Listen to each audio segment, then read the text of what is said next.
This is Chris Morrow behind the camera at Comic-Con with music sensation Chris Willis. Hi. How you doing, Chris? I'm doing great. This is day one of Comic-Con. Really, really exciting.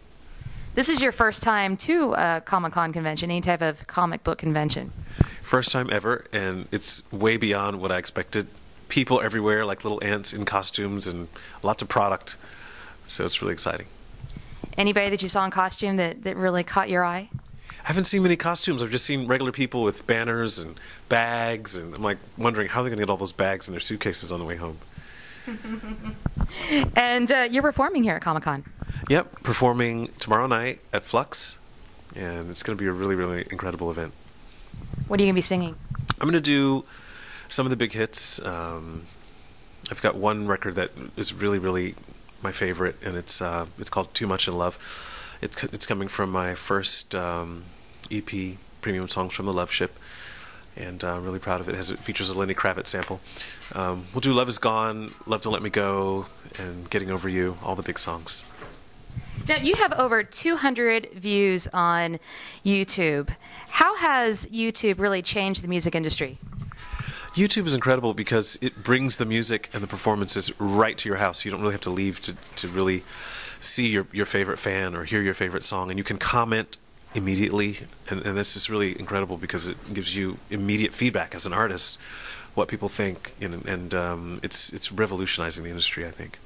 Is that where music is going? I mean, with just, instead of albums, just going with songs, or what's your take on it?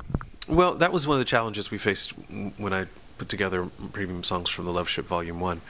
The question is, are people buying albums as much anymore? And the beautiful thing about doing an EP is it's fewer songs with a smaller ticket price, but if it's uploaded on iTunes, people can pick and choose which songs they want. And if you create more and more volumes and more EPs, you create a collector mentality, which I think is really, really incredible about what's happening with online markets. Everyone wants to be a musician, a songwriter.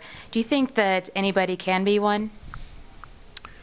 I think it's possible, but my favorite element about songwriting was many years that I spent in Nashville, and it was really about having a craft for songwriting. I mean, I remember some of my favorite songs growing up, and it was all about rhyme scheme and structure, and then fast forwarding to now, where a lot of the songs I've written were featuring just mainly a chorus. There's not even a verse at all. But I think that the challenge you face as a writer is finding a lyric that can connect with a mass audience, and not only an American audience or an English-speaking audience, but even so far as an international audience, because a lot of people are listening to radio and they're watching music online, and English may not be their primary language, but if the language is simple enough to where any listener can jump on and sing it and make it their own, then I think you're onto something.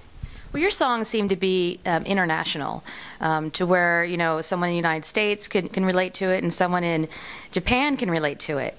You've got that touch. Is it something that you've always had? It's something I've always dreamed of. I always wondered what it was like to travel the world and see the world, and I think it began when I studied French in high school. I never really took it all that seriously. I wish I had all the more, but my introduction to electronic music was through Paris, France, and I was able to use French, and I think that was a gateway to my interest in world travel. And the beautiful thing about the music I'm doing now is it's an incredible vehicle. I'm traveling to France, I'm traveling to England, I'm traveling to Brazil, and as far away as China and Russia and the Ukraine, and everywhere I've gone, everywhere I've been, people have embraced this music and they're singing it. They're incredible dance club anthems. So music has definitely been my ticket around the world. And what's next? Well, I'm hoping to make more music. I mean, I really love traveling the world and writing songs that really connect with a mass audience. And we've been able to accomplish that to a great deal, but I think there's still more. There's still more of the world out there that is just chomping at the bit for more Chris Willis music.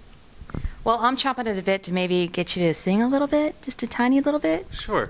How'd you hold the microphone? Okay. I'll sing a little bit of Too Much in Love, because it's a real crowd pleaser, and I hope people catch on to it. Is there anybody in love tonight? Anybody wanna tell me when it feels just right? And oh, I think I found the one tonight. Give me more than just a touch, 'cause I'm just too much in love. Thanks for your time. Thank you, Chris.